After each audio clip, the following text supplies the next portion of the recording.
Hi there, I'm Carly Andrews, Senior Project Coordinator for the North Dakota Brain Injury Network, and you are viewing self-awareness following a brain injury.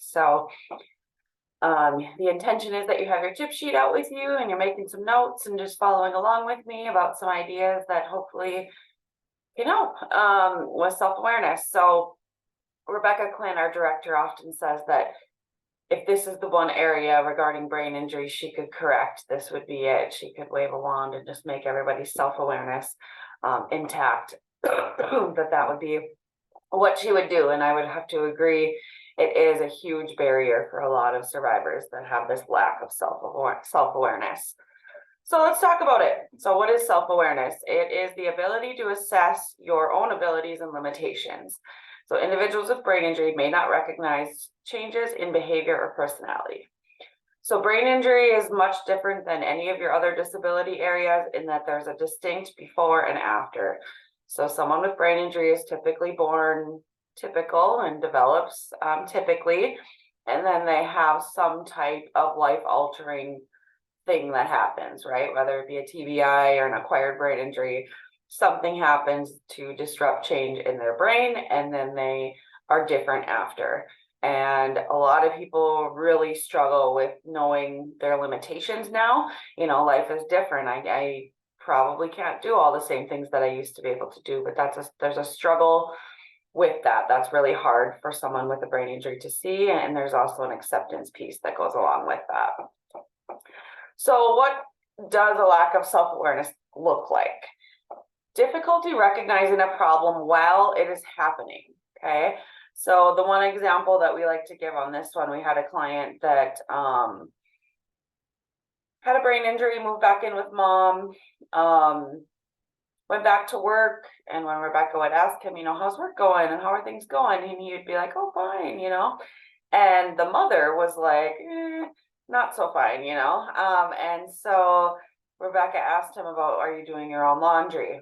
And he said, yep, I do my laundry and I do, life on the side. Because a lot of times what we see at the Brain Injury Network is individuals will return to work, but then all their other things start to kind of look like this room, right?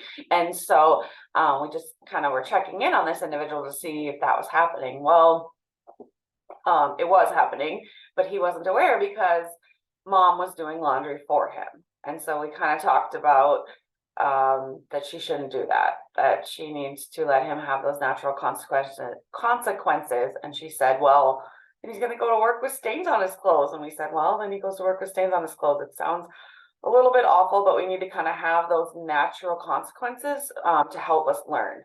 That is a huge factor in learning, right? Is those things that we kind of learn on the fly or not necessarily taught directly explicitly to us. So another thing a lack of awareness can look like is difficulty understanding why rehabilitation therapies are needed. I see this a lot, especially in that Living Life Fully class that I teach. A lot of people, I never struggle with fill in the blank there. And so again, it's just hard to see and it's hard to understand why different things are needed. And there's this kind of refusal and this kind of mindset that, things are fine and I don't need your help. So once we accept that we need help, then we can get a lot further, but it takes a while to get to that spot and some people maybe never do. Another thing that lack of awareness can look like is difficulty putting goals and strategies into action. So they can write them out and they can tell you what they want to be better at, but then when it comes to implementing and getting better at that skill, there's a breakdown there. There can be a difficulty generalizing knowledge from one situation to another. So generalizing is taking what you learn, let's say in the classroom, and then applying it to the real world. And that is a breakdown in brain injury in general, is that applying to the real world, that adulting skills. They're very good on paper and they're very good at shaking their head and nodding and smiling. But then when it comes down to actually doing the work or whatever it was that you learned in the classroom, the generalizing. So that's just the doing it outside of its in its natural habitat is a a struggle. Difficulty monitoring your progress. So this can be, you know, just knowing where you're at and how things are going for you. There might be just difficulty with that.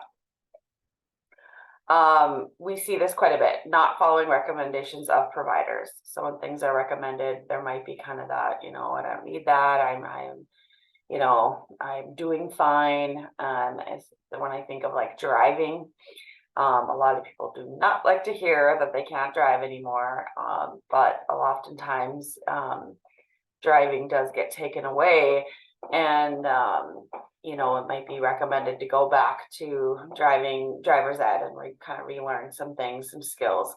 So people sometimes are resistant to that. They feel like it's offensive and they've been driving for this many years, but after brain injury with your symptoms, things slow down, things change, your reaction speeds change, and driving is one of the most dangerous thing we do all day. So we want to make sure that those drivers out on the road are safe out on the road. So what are we going to do about it? These are the accommodations. These should be on the back of your tip sheet. So we want to learn how to use safe, supported risk-taking techniques from providers. So this is the example I gave you at the beginning about the gentleman with his laundry. That's an example of a safe, supportive risk-taking technique. So letting him go places with dirty clothes until he learned to start doing his own laundry. That is a very good example of that. Work with providers to develop effective problem-solving techniques. A lot of times we need to visually write out a problem for someone with a brain injury, and we need to talk about the pros and the cons and about what will happen if I make this choice or that choice. And so really writing it out like a graphic organizer would be really helpful, and then just breaking down step by step. I think that goes a long way with a lot of aspects of brain injuries, that we need to really break things down and explicitly explain them. And this seems like we're maybe being offensive because someone with a brain injury, it's very invisible, right? They don't look like they have anything going on. But like I've said in a lot of these webinars, is they are very good at saving face. So they will not necessarily tell you that they're struggling or that things are hard for them. So we need to work with them on things very explicitly and really break a lot of things down. We want survivors to ask for realistic feedback from members of their support system. So, you know, how do you think things are going? How do you think I'm acting since my brain injury? How do you, you know, how do you see things differently? And we want, if you're a caregiver listening, we want you to be realistic. We want you to be you know, positive, but we want you to say the truth. We don't need to sugarcoat, okay? So just be brief and concise with what it is, but provide that good feedback for them so they know where they're at. We can use memory notebooks, we can use videos, we can use devices to track progress and setbacks, okay? So memory notebook, that's just like you see on the page there, just a notebook where you're writing things down. Video reviews, utilize like YouTube, right? I mean, how to tie a tie, how to, you know, wash my floors. Honestly, there's everything on YouTube that you could ever imagine. So watching those videos and learning that way. Devices can help. So you can use your phone to track, and that's what I'm going to talk about right now, is this power of patience. We love Lynn Becker that runs this Power of Patience. She's presented a few times for us. So there are 2 webinar Wednesdays from her as well. If you want to go in and look for those, you can watch her describe this program. But powerofpatience.com is free. It has a really cool way of logging and tracking your symptoms, and it can also link with your healthcare provider or even a caregiver. They send out different educational and clinical trial information as well. So really, really, really good resource. This woman, both of her children have a brain injury, and so she knows firsthand the impact that it has. And that whole thing, when we get to the doctor's office and we go blank, right? Like, oh, everything's fine. But if we're tracking day to day and we have it where we can pull it up, then we can say, oh yeah, look at last week. That wasn't a very good week. You know, we can see the graphs and the charts. And I like how she even has like that 30-day view. So you can see a full month at one time and maybe see if there's any patterns going on certain times of the day or the month that you struggle. But yeah, it's free. Please give it a try. Another accommodation to consider is to consider participating in individual therapy to help you process the changes in your life. This is huge. This is a life altering thing that has happened to this survivor of brain injury, excuse me. Um, so we want to probably go to therapy to talk about this. This might not be easy to talk about with people around you that knew you before. And so it's highly recommended that you go to therapy and talk about these changes and learn how to accept them. So these are going to take some time. Things don't just happen overnight. We need to establish a routine with multiple repetitions when we learn something new.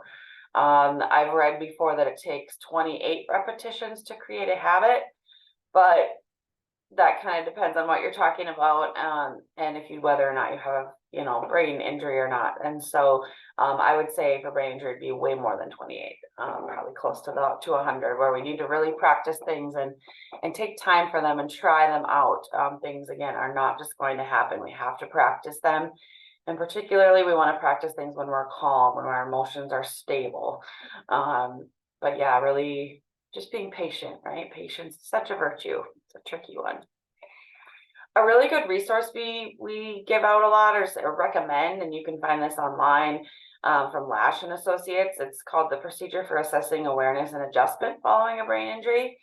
So this isn't really maybe something you would do on your own if you're a survivor, but if you have family or friends or a therapist, you guys could do this together. And I think it would be a really good, there's a lot of good activities in here. This would take, a few months to kind of complete the whole book.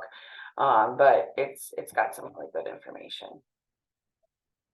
So that is it for your information on self-awareness for today. Always feel free to contact us if you need anything else, and we will talk soon. Bye.